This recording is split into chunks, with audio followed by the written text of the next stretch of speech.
con nosotros Enrique Capriles Radonsky. Enrique, ¿cómo estás? Feliz tarde para ti. Hola, Juan Carlos. Un saludo, feliz tarde para ti y para todos los que están conectados por acá. Mira, vienes dándole la vuelta a Venezuela. Estabas ayer en Falcón, ¿no? ¿Cómo estás viendo en este recorrido que estás haciendo por el país? ¿Cómo estás viendo las cosas de cara a la elección del 25 de mayo? Bueno, y ahora estoy en tu tierra, que estoy en el Zulia. Vengo efectivamente de Falcón. No he tenido la oportunidad de darle una vuelta al país. Esta ha sido una campaña muy corta. Este es un proceso electoral que tú bien sabes, atropellado, una suerte de elección clandestina para el gobierno. Es decir, el gobierno ha hecho todo para que la gente no se entere de que hay elecciones. Hay mucha gente que encuentras en la calle que no sabe que el 25 de mayo son las elecciones, no saben cuáles son los cargos que van a la elección. El Consejo Nacional Electoral brilla por su ausencia, no hay la fiesta electoral, no hay la entrega de boletones, de las boletas electorales.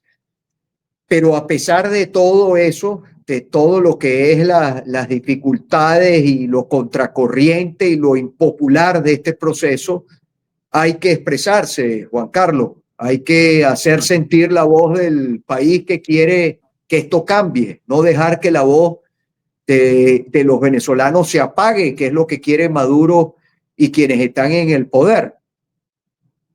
Muy bien. Ahora fíjate tú, hace unos minutos el ministro Diosdado Cabello ha anunciado un plan violento y ha mostrado unos detonantes, toda una cantidad de cosas. Yo quiero que me comentes qué opinas sobre esto, porque yo siento, y digamos, tengo una percepción, los veo a ustedes trabajando en la visión que ustedes tienen del país, pero hay como una especie de prensa que de ambos lados aprieta, unos llaman a la abstención, insultan a todo el que va a participar. Ahora el gobierno inició con la retórica, que yo no sé si será verdadera o falsa, porque no tengo las pruebas, de decir que pudieran haber hechos violentos, y por el mismo lado el Consejo Nacional Electoral bajándole el tono a la elección como para que la gente ni se entere. ¿Tu opinión? Mira, Juan Carlos, nosotros no estamos en una competencia interna en la oposición. Nosotros no vamos a las elecciones del 25 de mayo por un tema de cálculo a lo interno. Nosotros vamos a las elecciones el 25 de mayo, el voto como un instrumento de protesta, el voto como un mecanismo para seguir manifestando lo que queremos los venezolanos.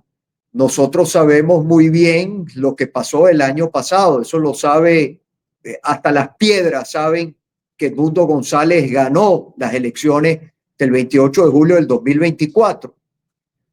Ahora, el tema es, ¿qué hacemos los venezolanos? ¿Qué hacemos en esta situación en la que nos encontramos? No es que nosotros, no, por supuesto que nos sentimos decepcionados frente a lo que hizo el gobierno. Por cierto, yo he ido a los estados que he ido, las elecciones se las robaron en Caracas. El Zulia ganó, el cambio ganó por paliza. En Falcón, de donde vengo, ganó también el cambio por paliza. Es decir, el tema estuvo en Caracas, no fue que no funcionó la organización y la participación. El tema, Juan Carlos, y tú lo sabes, es que la abstención es la nada.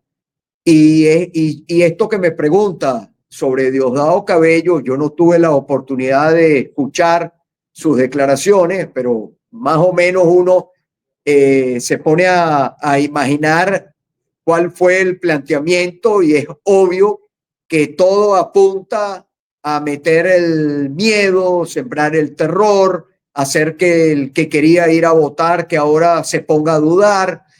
Es porque el gobierno no quiere que los venezolanos hagamos uso del instrumento al que ellos más temor le tienen. El gobierno donde gana siempre es en ese terreno de la fuerza, en el terreno de la represión.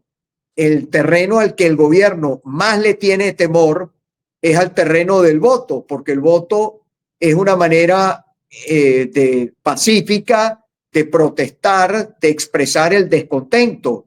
Eso fue lo que hicimos el año pasado. Después vino el robo y toda la ola represiva del gobierno. Pero hubiera sido ahorita que han pasado tantos meses ya, porque han pasado varios meses. Estamos caminando a cumplirse un año del 28 de julio. ¿Qué fue mejor? Haber expresado el descontento, haber puesto al desnudo al gobierno o habernos quedado en la casa. Por eso te digo que cuando nos hemos abstenido, nos ha ido muy mal a quienes queremos que el país cambie.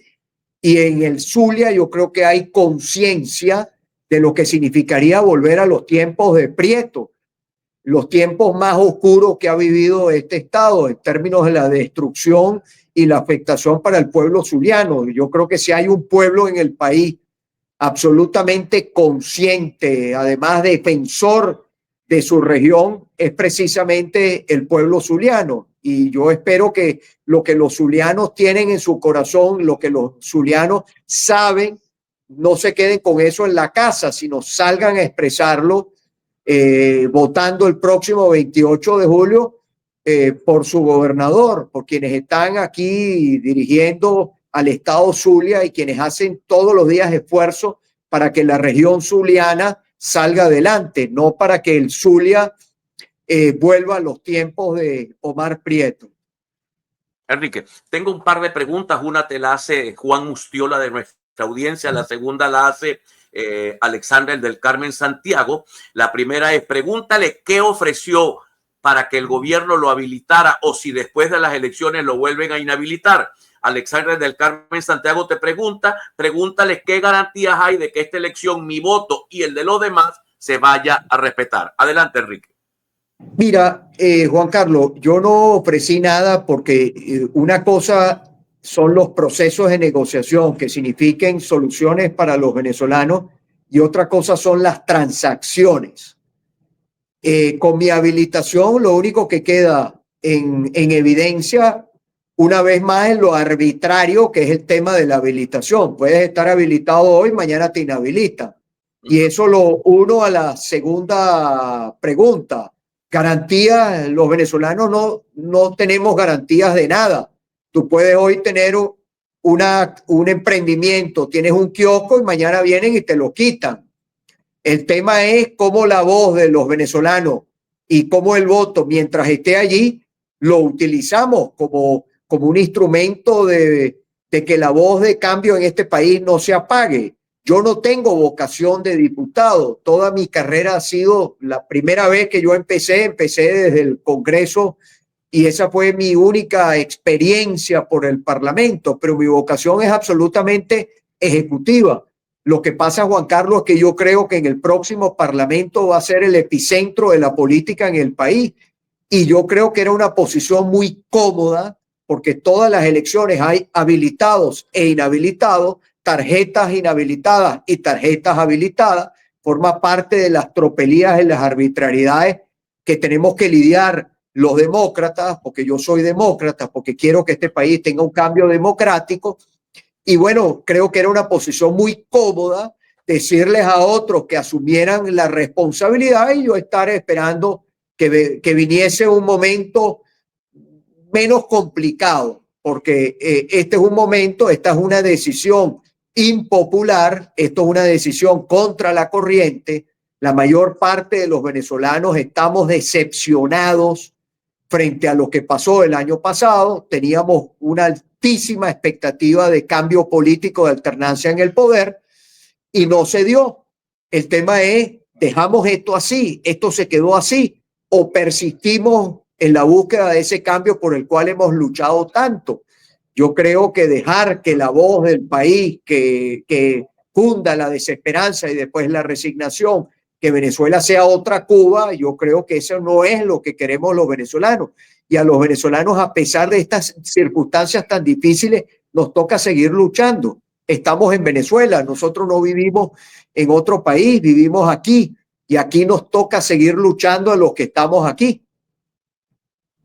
Mira, Enrique, vamos a ir a un breve corte. Sé que tienes unos minutos más para darnos un rato más conversando contigo. Me queda una pregunta de Euder Rodríguez. Euder Rodríguez, tengo muchas preguntas, pero Euder Rodríguez dice, ¿qué dices de la eliminación del código QR? Y de Jesús Enrique Camacho, voy a tratar de traducirla como que has hablado con María Corina. ¿Estás consciente de que solo la unidad nos salva y que la fractura nos debilita tremendamente? Al retorno, mis queridos amigos, con Enrique Capriles Radó. Busca la mejor calidad. Juan Carlos. Bueno, continuamos, mis queridos amigos, continuamos con nuestro invitado Enrique Capriles Radowski, candidato y líder de Unión y Cambio, candidato a la Asamblea Nacional. Enrique, te hacía dos preguntas, el tema del código QR, que no sabemos por qué extrañamente en el simulacro no estuvo presente en la boleta, en el acta, no sé si lo tendremos para la elección, y el tema de María Corina, si has hablado con ella, y yo te colocaría como una pequeña coletilla. El odio. Hay un odio en la oposición. Yo leo la mitad de nuestros mensajes en este momento. Hay gente que quiere hacerte preguntas, pero hay gente que descarga odio contra el moderador, contra la moderadora, contra el invitado. ¿Qué está pasando con la oposición venezolana en este momento? Te escuchamos. Mira, sobre el código QR y todas estas cosas que hemos visto apuntan a lo mismo, Juan Carlos. La abstención. O sea, el que no quiere que votemos, el primero que no quiere que votemos es Maduro. El poder no quiere que votemos. Porque el poder sabe que si la gente vota, pues la cosa se le pone chiquitica. El gobierno siempre ha estado tranquilo y más bien agradece cuando nosotros nos abstenemos y no hacemos uso de nuestro derecho.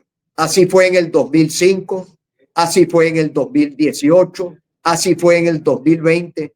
Esta mañana alguien me recordaba el costo que habíamos pagado los venezolanos por haber regalado la Asamblea Nacional por allá en el 2005, hace 20 años. En el año 2018, que fue la penúltima elección presidencial, porque la última fue en el 2024, nos presentamos candidatos. Y Maduro tranquilo, agradecido que no hubo contienda electoral, porque ahí es donde son débiles. Por eso yo digo, Juan Carlos, que más allá de una opinión, veamos lo que han sido todos estos años. No se trata de tener la razón, no se trata de que fulano o mengano tenga la razón, se trata que los venezolanos no dejemos que la voz de cambio en nuestro país se apague, que esto sea ahora lo que viene en Venezuela es Cuba, porque viene una reforma constitucional, el gobierno lo plantea, y si eliminan el voto directo, secreto y universal, ¿de qué manera vamos los venezolanos a expresarnos en el futuro? Aquello de que en dictadura no se vota, no, en dictadura sí se vota. Mientras la dictadura te deje votar, debes ir a votar, porque sigue siendo el instrumento más claro, con menor riesgo para enfrentar y poner al desnudo la dictadura.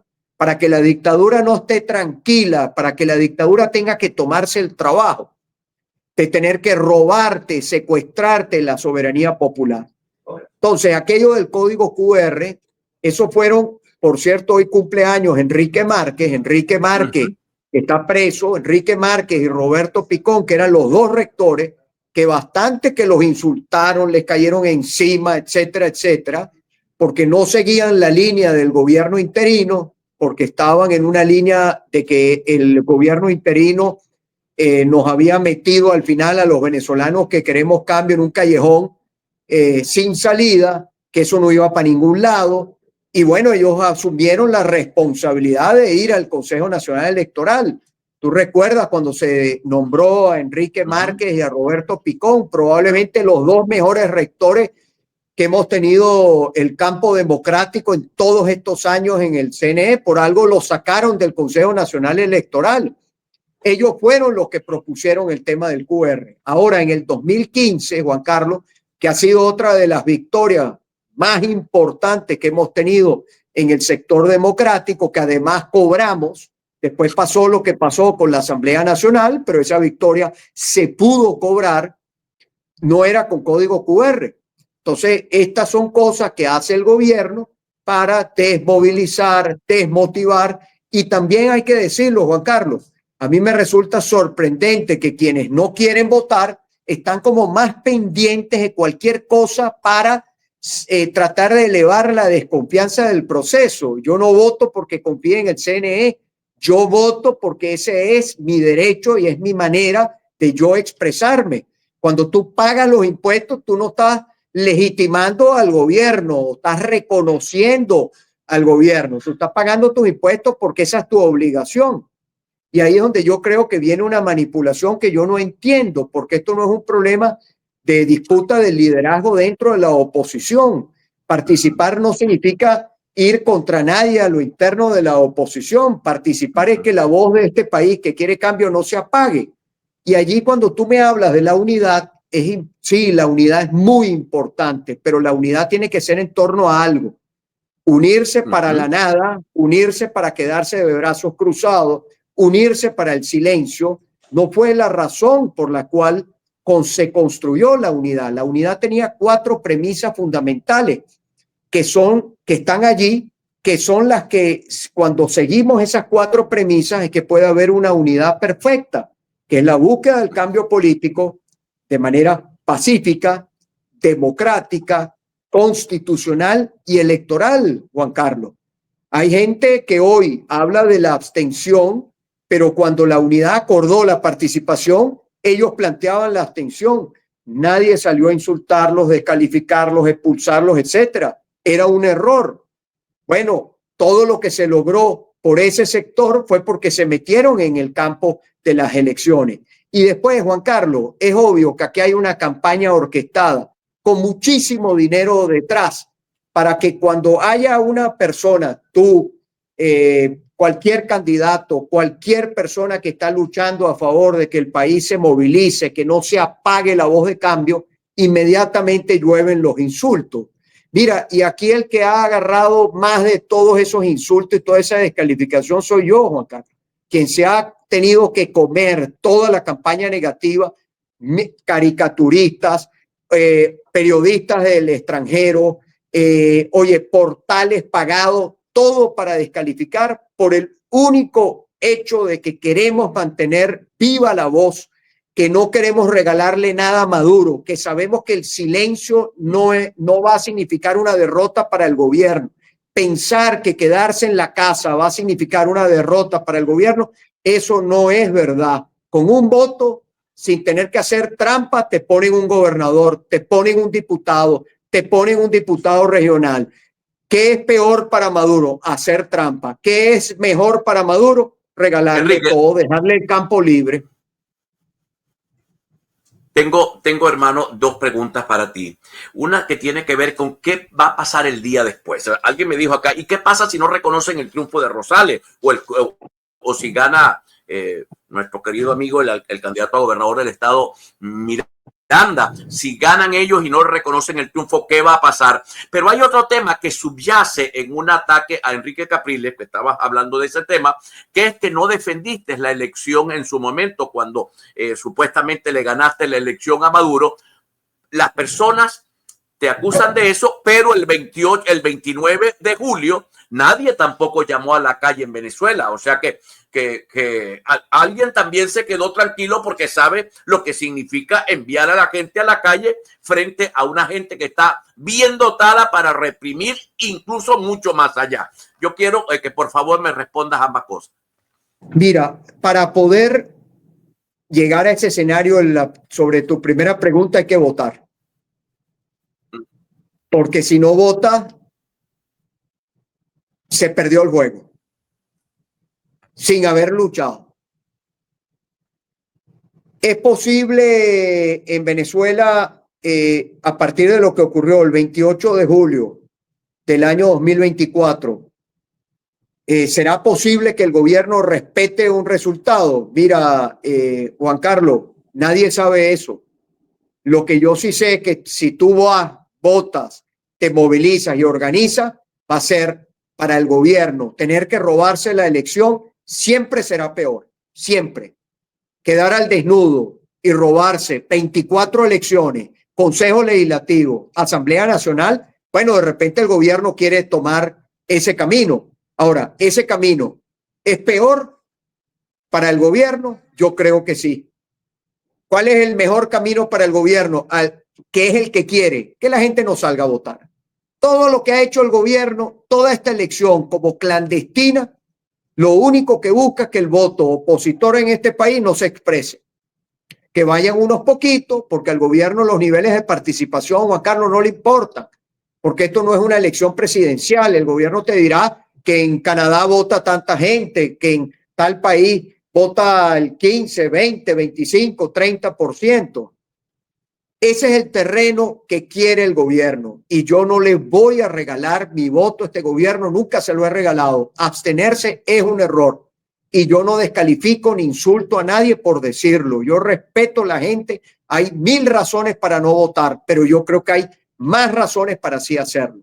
Y por eso lo defiendo con vehemencia, porque yo no quiero que la voz de cambio de los venezolanos se apague, que terminemos en la desesperanza y en la resignación. Para poder ganar un juego hay que jugar. Si tú no juegas, el contrario no necesita, se está tranquilito. Yo no creo que Maduro esté hoy tranquilo y no está tranquilo porque se robó las elecciones del año pasado, porque nos organizamos, participamos y votamos. Y sobre eso conecto tu segunda pregunta. Yo no voy a descalificar a los compañeros que no han podido cobrar la elección. No los voy a descalificar. Digo, los que no han podido cobrar porque hubo varios que fueron sacados del comando de campaña. No, nunca los llamaron, nunca los convocaron, nunca los incorporaron, porque había un grupo que decía, bueno, es que ustedes no pudieron, nosotros sí vamos a poder. Y yo no voy a caer en eso, porque yo formo parte al igual que ellos, porque en algún momento yo espero que todos los que queremos que este país cambie, nos volvamos a encontrar, pero sobre la base de la participación, de la organización y sobre la base de las 4 premisas que fueron las que nos convocaron a todos a construir una unidad, un cambio que yo sigo creyendo en eso, Juan Carlos, un cambio político constitucional, un cambio político pacífico, porque los venezolanos no queremos que este país entre en guerra, haya violencia, nadie quiere eso, ese es el terreno además que siempre promueve el gobierno. 3, que sea profundamente democrático, porque solo la democracia nos va a dar estabilidad de acuerdo a al desafío, a todos los retos que hay para el futuro. Y el 4, electoral, porque la decisión la tiene este pueblo. Y eso no, y la voz, el poder tiene que estar siempre en manos de los venezolanos. Esas 4 premisas, yo espero que más adelante, fíjate, en la salida en el año 2014, yo no estaba en la salida y la salida no llegó a ningún lado, todo lo contrario, y yo era lo que en el 2014 le decía a la gente, aquí hay que concentrarse en ganar la Asamblea Nacional. Hemos construido una mayoría. Aquí todos hemos cometido errores. Yo no estoy diciendo que es que yo soy dueño de la verdad y los otros no, o ellos son dueños de la verdad y los demás estamos equivocados. Todos hemos, pero son muchos años, Juan Carlos, y tiene que habernos dejado un proceso de aprendizaje a los venezolanos. No se trata que yo tengo la razón, no, eso es irrelevante. ¿Quién tiene la razón? Lo importante es que no perdamos el objetivo, que es que Venezuela cambie y que los venezolanos puedan encontrar soluciones a sus problemas. Este país, la economía va palo abajo otra vez, palo abajo. El dólar va disparado para los 100 bolívares. A un empleado público que gana en bolívares, la devaluación es un golpe todos los días en su estómago. Todos los días recibe un golpe de quienes están en el poder. Entonces también tenemos que pensar en la gente, más allá de la disputa por el poder. Hay que pensar en la gente. Mira, Juan Carlos. Hay que pensar, por ejemplo, ahorita que la Corte Suprema de los Estados Unidos da la potestad al gobierno norteamericano para revocar el TPS para los venezolanos. ¿Por qué hay venezolanos en los Estados Unidos? Porque tuvieron que irse de Venezuela, porque aquí no habían oportunidades, porque fueron a ese país a trabajar de manera honesta. No es verdad que los venezolanos que están en los Estados Unidos forman parte de alguna banda criminal. Habrán unos pocos que fueron allá a delinquir, que les caiga todo el peso de la ley, pero ¿por qué alguien por un tatuaje tiene que terminar en una cárcel de máxima seguridad en El Salvador? ¿Y quién defiende a los venezolanos en el extranjero? Maduro. Maduro no defiende ni a los que están adentro, menos a defender a los que están afuera. Mira, te quería hacer la siguiente pregunta. Esta es una pregunta que debe tener una breve introducción. Yo esta mañana le decía a mi audiencia, en la campaña electoral, digamos, en la campaña de la primaria y luego cuando gana María Corina, y viene el problema de Corina Lloris y el tema con Edmundo, yo decía, no van a entregar. No van a entregar porque aquí no se están dando las premisas que son típicas en un proceso de transición. Un tipo que tiene 15 millones de dólares sobre su cabeza y ahora son 25, una acusación en la Corte Penal Internacional que la líder, digamos, más fuerte del país en ese momento decía, no te quiero muerto, te quiero preso. Así no entrega a nadie. Ángel Monaga decía, Edmundo está ganando, pero Capriles,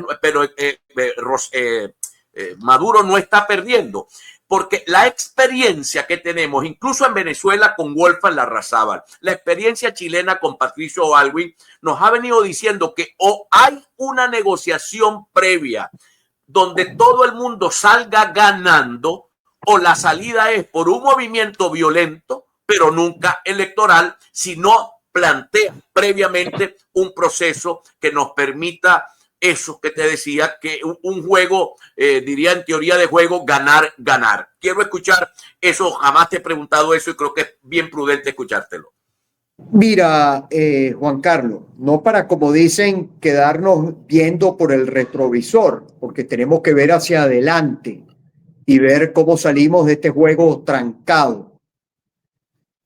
Muchos venezolanos pensábamos que una victoria electoral clara y contundente, un knockout, iba a generar un cambio en el poder. El proceso de negociación, que fue infructuoso, porque hubo algunas señales, hubo primarias, porque hubo unas, digamos, se lograron algunas cosas en el proceso de negociación en Barbados. Si no, no hubiera habido primaria. El gobierno estaba embalado para frenar ese proceso desde el tribunal o por la fuerza. Como ha hecho uso de la fuerza, no le importa si está fuera de la Constitución. Ahora, la negociación como tal no se ha logrado en Venezuela. ¿Cómo podemos hacer que vuelva la política? ¿Cómo podemos, en mi humilde opinión, lograr un cambio en Venezuela? Creo que hay que entrar en el juego. ¿Cómo Milei llegó a presidente de Argentina? Se metió en el sistema. ¿Cómo Trump vuelve a ganar? Trump denunció que hubo fraude en las elecciones cuando se enfrentó a Biden, pero Trump no se retiró del proceso electoral, volvió al sistema. Yo no estoy diciendo que el sistema en este momento en Venezuela sea un sistema democrático, no lo es. Ahora, ¿cómo se logran las transiciones? Las transiciones se logran apelando con los recursos que se tienen, es decir, haciendo uso de la población, por eso hablo del voto, o un escenario de fuerza. ¿Es posible el escenario de fuerza o es deseable el escenario de fuerza en Venezuela? Cuando tú le preguntas a la gente en la calle, no quieren.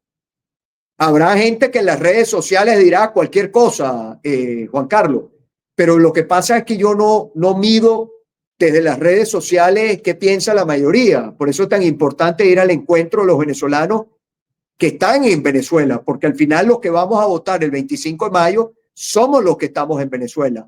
Todos tenemos familia afuera y queremos que vuelva, pero los que vamos a tomar la decisión para pensar o imaginar que Venezuela va a tener una transición hacia la democracia, somos los que estamos en Venezuela. Por eso es tan importante que las voces de los venezolanos también se oigan. Yo respeto a los periodistas que están fuera de Venezuela. Muchos se tuvieron que ir porque no tenían medios para trabajar aquí. Lo que no puedo estar de acuerdo es que desde afuera se le diga a la gente, tú tienes que quedarte sin gasolina, tú tienes que pasar roncha, tú no puedes tener comida en tu casa, están de acuerdo con que se vayan empresas norteamericanas, se vayan del país, como si eso fuera a dejar a Maduro sin recursos. Por eso es tan importante oír a la gente aquí, no oír una sola voz. Yo respeto, esto no es las primarias pasaron hace 2 años, Juan Carlos, y todos apoyamos el resultado de esa primaria, todos la apoyamos, todos los que estamos en el campo democrático. Lo que pasa es que yo creo que la política y la realidad se mueve, y si tú pierdes la conexión con la realidad, habría que, la transición chilena es un buen ejemplo, la de Sudáfrica también lo es. ¿Cuánta gente no esperaba que Mandela hiciera todo lo contrario a lo que hizo? ¿Qué pasa si Ricardo Lagos se hubiera empeñado en ser él? Probablemente en Chile no hubiera habido una transición, porque el presidente no podía ser Ricardo Lagos, fue Patricio Aylwin.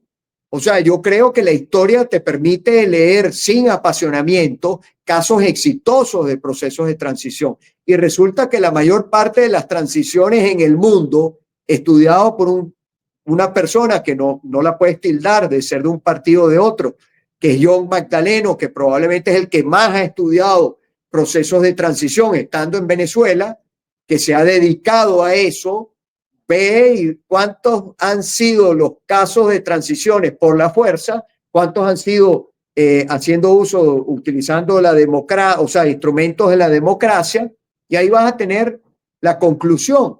Por eso que yo digo, mientras tengamos el voto, usémoslo, porque puede ser que mañana no lo tengamos. Y la gente dice, bueno, pero lo ejercimos, nos lo robaron. Sí, te lo robaron, pero el que te lo robaran tiene este gobierno al desnudo. Este gobierno no vive tranquilo. Este gobierno se le salieron las ruedas, que después medio parapetearon el carro, pero no es verdad que con tu voto estás yendo a legitimar el gobierno, estás yendo a lavar la cara al gobierno. Todo lo contrario, úsalo para castigar al gobierno, para castigar a quien robó las elecciones el año pasado. Esa es la mejor manera de hacerte sentir, la más clara, para hacerte sentir. Por eso yo digo que esta elección, Juan Carlos, es una elección muy distinta a las otras. Yo veo el voto aquí más que un tema de elegir, yo lo veo más como una manera de hacer sentir la voz de cambio de los venezolanos. Bueno, Enrique, para nosotros es un verdadero placer. Sé que tu tiempo es corto. Te hice esta pregunta sobre el retrovisor porque yo siento que estamos de nuevo tomando el retrovisor. Estamos como en el 2005, como en el 2018, estamos como en el 2020. Estamos nuevamente volviendo a meter la pata, repitiendo la vieja historia. Pero quiero dejarte 30, 40 segundos. Tómate el tiempo para que le hables y me quitas de pantalla, Yamín, para que Enrique le hable al pueblo del Zulia de Venezuela que nos está viendo, que nos está escuchando. Adelante, Enrique, tómate un tiempo para hablar tú con la gente. Primero, este es un pueblo, yo le decía hoy, fui unos 5 minuticos a la Basílica porque yo soy devoto de la Virgen María y obviamente soy devoto de la Chinita y he tenido la oportunidad de venir muchas veces, pero muchas veces el día de la Virgen Nuestra Señora de la Chiquinquirá. He tenido la oportunidad, este es un estado, le decía a unos maracuchos que estaban allí, le digo, mira, yo conozco más el Zulia que incluso algunos maracuchos. Y le dije, te aseguro que tú no has ido a Isla de Toas. Yo he estado por allá. Y el único sitio que me falta es si la memoria no me falla, es el municipio Sucre, Obure, ¿verdad? Que creo que es municipio Sucre. Es el único municipio de los 21 municipios que yo no conozco en este estado, que es el estado número 1, el estado más importante del país. El Zulia sigue siendo el estado más importante del país. Yo le digo desde el respeto a los zulianos, no le entreguemos este estado nuevamente a Prieto y compañía. El candidato del PSUV es el candidato de Maduro y Prieto. Es la continuación de esos años tan duros para el pueblo zuliano. El 25 de mayo se decide por los próximos 4 años la suerte del Zulia, pensando cada quien en su tierra, en la más cercana. Después vendrán las alcaldías y esa será otra lucha que hay que dar. Pero no le regalen el Zulia, una región oye, que tiene tanto que darle no solamente a los zulianos, sino a Venezuela. Hay que luchar y hay que persistir en la voz de lucha. Aquí, hace unos años atrás, se le regaló al gobierno, eso fue un error. Yo fui uno de los que dijo públicamente, eso fue un error. Hay que aprender de nuestros errores. Todos hemos cometido errores y por eso yo apelo tanto a la voz sabia de este pueblo zuliano, que es ejemplo de resistencia, de resiliencia, que jamás se ha puesto de rodillas, porque este siempre ha sido un bastión de la oposición democrática y un ejemplo de lucha democrática para todos los venezolanos. Un abrazo desde aquí, desde este espacio. Bueno, muchísimas gracias, Enrique. Ojalá que todo vaya bien en estos días y el 26 estaremos viendo a ver el resultado de todo este esfuerzo. Enrique Capriles Radowski, mis queridos amigos, candidato a la Asamblea Nacional. Un abrazo, Enrique, para ti. Nosotros vamos a un encuentro con nuestros queridos patrocinantes